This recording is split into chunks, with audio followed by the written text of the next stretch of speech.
Well, the next game is between the rising star from the Soviet school, Mikhail Botvinnik, who becomes later on, the world champion and the world champion. And here is the most important tournament of that time, the AVRO tournament in Netherlands, where he could, come to, into international stage, and he could beat Alekhine and Capablanca in two fantastic games, you'll see. The game against Capablanca is well known everywhere. I mean, it was a classical one. This game against Alekhine is more simple like this, but with a fantastic technique in endgame, we'll see. And it's a real demonstration of technique in endgame. We'll see. From Botvinnik. From Botvinnik, yeah. Okay, c4 again, queen's gambit. Knight c3, c5. Okay, after c5, he took in d5, he took in d5, and now the modern line is to play immediately e4. But e3 is also possible and very good move, e3. More positional, but very good. So, and now bishop c4. Now, again, modern line, bishop d3 and castle. This is the best, considered the best. Okay, bishop c4 is possible, yeah. He took in d4, he took in d4, and now bishop e7, castle, castle. Okay. Rook e1. All right. And from here, theory again, but theory then, it was not so much analyzed, not computers, no, everything was human, They created the theory, I told you. So now, first of all, he could, the alternative was to take first in c3 and then b6, This was probably a little bit better for black, Very complicated, but possible, to take first in c3. And you'll see the difference. Why? Because by playing b6, white is a little bit better all the time, but finally it will be enough, in endgame. Why is a little bit better? We'll see. We analyze together now. So okay. Now he takes in d5, no? Yes. Yeah, he takes in d5. He takes. And now from now on, white wants to show why he's better, a little bit, Okay, he attacks the knight. So, of course, he has to come to d7, no? So, queen a4, he attacks again the knight, you see. So now what to do? He has to go there, of course. I mean, if not, if you go to c8, you have to accept the fact that you lose a pawn. You lose a pawn, yeah. You take the... You have some small initiative with two bishops, but maybe it's not enough. I mean, this highest level, if it's not enough, you lose the game. Yeah. So, okay, he doesn't want to give the pawn, of course. And now it's clear. White has a little bit better, some small initiative. Starting from here, black has to defend with only moves all the time, Trying to trade as many pieces as possible, but always a very difficult end game later on, Even if black defends perfectly, I mean, the best moves for black all the time. I mean, he doesn't lose in any position, doesn't lose something. A central square, a pawn or something. It seems that he can defend all the time with only moves. So we'll see how. Okay, so he took, and now a6, he attacks the queen. Now he has to retreat the queen, of course. Queen a4. All right, so bishop d6. He succeeds to trade another piece. This is important for black, So, okay, takes, and now takes the c file, The first part of the game is clear. White is a little bit better because he has the two rooks in excellent position, e1 and c1, has control for the moment, c file, e file, and the queen in a4 is better than the queen in d6. So, better for white all the time now. Why is the queen better here than this one? Because you have to move something with black. You have to show that you have some counterplay, but it's very difficult how you have counterplay here. If you, one move, if it's a small mistake, it's enough, from this position. So again, you have to find the best moves. Okay, rook a7 is very good move because controls, the seventh rank, at least. Yeah.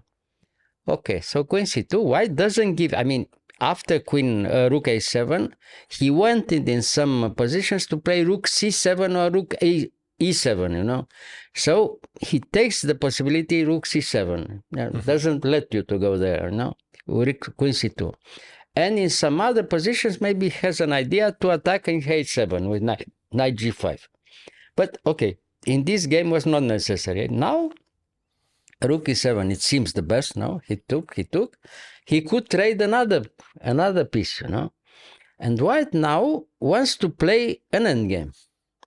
I mean, he accepts the fact that black played very well. I mean, he defended very well. But if he has to come in this endgame, it's clear that it's still better, and black is forced to have a very unpleasant defense until the end of the game, So, okay, after rook c7 takes, and now excellent move again from black, f6, the best, because Why? because if the white has time to come with knight e5, it's almost decisive, He controls every square. The knight from e5 would be much, much better than the knight from b8, doesn't play for the moment, Has control in f7. He threatens many things tactically, The pawn from d5 will be weak afterwards. Knight e5, d3, b4 or f4. And the position is most unpleasant for black, So after f6, okay, we have an endgame. Black defended very well. Now, how can you defend? It's the first moment, moment very difficult to understand if you are not a very strong player. I mean, it looks like yes. Almost even, almost even. Now, for instance, instead of rook f1, instead of king f1, yes, it seems that white has a very strong move, rook b7. But after rook b7, it's not clear, The king black in g1, because after rook b7, black has counterplay, immediately. Rook c8. If you allow him to play rook c8, now it's very difficult again. Now you have to lose a tempo by playing g3 or h3 or king f1. But now black has control of the b file, of the c file, and he has time to defend for the moment with the simple move b5. Even if the knight didn't play from b8, but now it's very difficult to win, with white. The problem now, when he played king f1, he controls the c file. This is very important. And the king comes to the central squares. If he wants to arrive in d3. If he arrives in d3, it's clear better for white, because the king is on a central square and the black king is still inactive in g8. That makes the difference, From this moment on, white tries to show that he's much better in any endgame, that finally he can control all the central squares, and he pushes his opponent in such a position that finally he comes into a Zugzwang, later on, So again, it's move by move, but to do this, you have to show a fantastic technique with white, So, okay, because it's very small. For a normal player, the position is almost draw, How can you win such a game, So, okay, rook c3. Okay, he gives you the move. Now, what can you do? g5. He wants to have some counterplay there, So, right again. Knight e1. He prepares knight e1. I mean, he wants to do this. Knight d3, knight b4.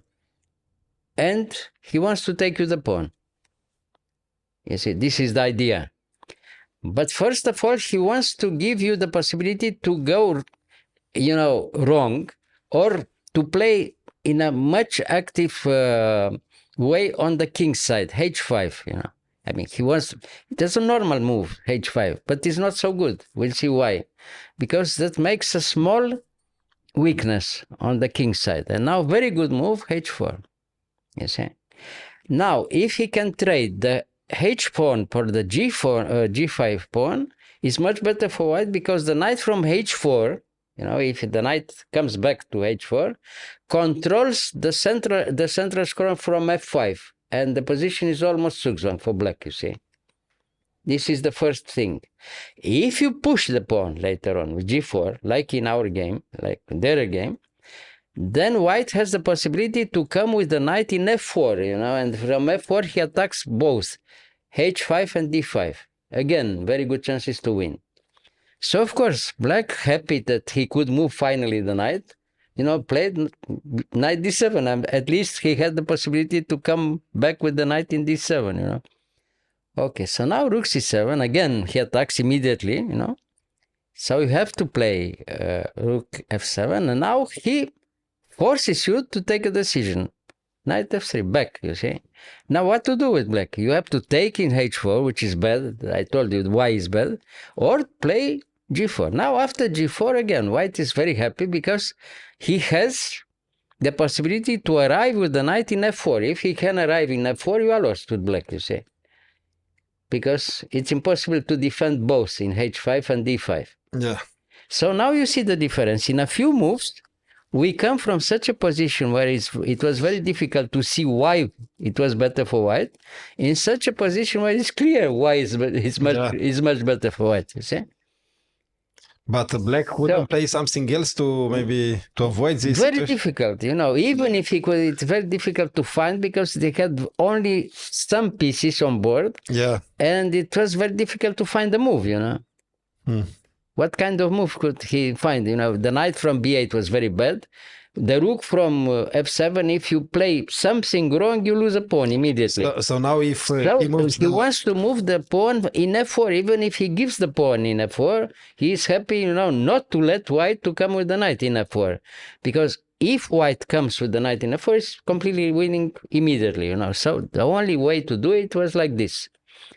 So now, even if he gives a pawn, he accepts, you know. So now he can take here, but he doesn't. No, it's not enough. It's not enough. No, not enough. No.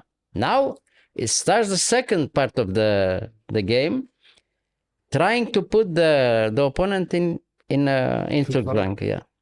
So now again, you have to take a decision. You play g3 or you take in f3. If you play g3. Finally, you arrive in such a position where you are forced to move something, and if you trade rooks, you lose all the pawns, you know. If you lose after g3, if you lose the pawn from f4, he threatens to take in h5 and in g3. You lose, you know, the 3 pawns, which is unbelievable from such an endgame. So at least... with the knight? With the knight, let's say. If you have knight endgame, it's completely lost for black, you know. So, okay, what can he do? He took in f3, you know, what else? So he took. Now, again, very unpleasant position. Almost Zugzwang again. We have to do something. You have to move, you know.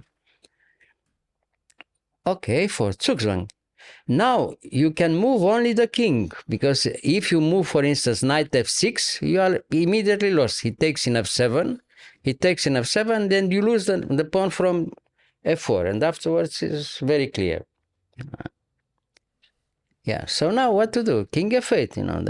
The idea is to come with the king to d8. I mean, the last hope, you see. So, yeah. Okay, even if the position is very bad, of course. Rook c6, okay, controls the 6th rank. Until now, he controlled the 7th. Now he controls the 6th. Now you can't move the knight because you lose immediately the pawn from b6. Yeah. You can't move the rook because he takes, I mean, in f6, and you lose the pawn from f4. So the only move is only with the king. No? What did he do? King e7, yeah. King e7. Yes. What else? No, again, he gives you the move. To go rook. Yeah. So you have to go to d8. No, I understand. No, f5. Rook f5. Okay, rook f5. And now again, he gives you the move. You have to move something. Okay, king d8. And now after king d8, finally, you know, after king d8, okay, rook c6. He wants to have a small counterplay, you know, with knight b8. I mean, he gives the pawn, okay. The idea, the endgame is lost. If he takes in b6, king c6, and rook somewhere in b5 or h6, and at least he has the possibility to put the knight in d4, the small hope, you know, I mean. d4 here? Yeah, but white doesn't give you any chance. Of course, he plays rook g6. It doesn't give you the possibility. Now again, you have to do something. What did he do? King c7, of course. So the white doesn't want you to do... No, okay, you have to move something. If you play, for instance, knight d7 back, then again he plays rook d6 or rook g5 or something, again Zugzwang, you know, in any position. You lose at least one pawn in any position. So, okay, now look at this. Again, Zugzwang, because you see the difference I told you before, the fantastic knight from e5 and the very bad knight from b8 until the end. Now you can't move knight c6. You can't move knight d7. After knight d7, rook g7, you lose the knight. Yeah. Yeah. So knight a6, what can he do? You know, the only possibility. And now, check.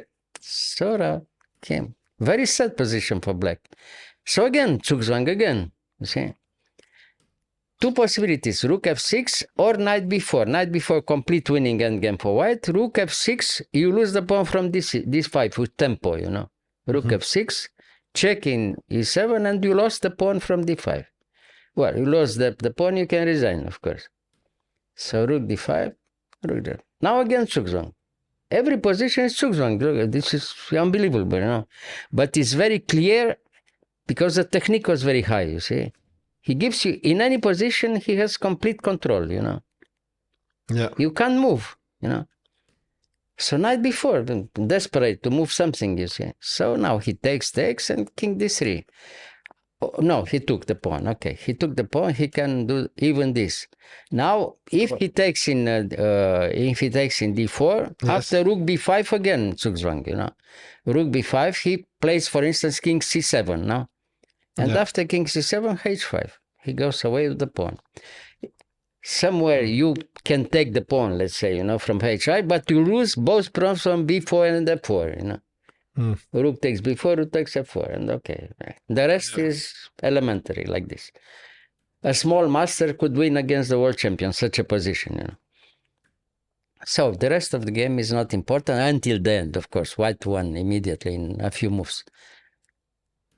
Yeah. Yeah. And king d3, and he resigned, no? He resigned, yeah. What do you think? Nice. What kind of technique, no? Yeah, beautiful. Yes, made fantastic technique from nothing. From nothing, almost from nothing. Yes. Yeah. You have the impression, if you look at such a position, that is almost draw all the time, but it's not draw. It's almost even, but it's not even. You know, it's not even because the guy with white was highest level, you know. This is one of the one of the best games of Botvinnik ever, you know, because it was played against Alekhine, and you can imagine if you have Alekhine in such a game where he can't move all the time, you know, it's impossible. It's a fantastic game, you know. Yeah. Beautiful. Yeah, beautiful game, of course. Yeah. History of chess, I told them. Yeah. Okay. Thank you. You're welcome.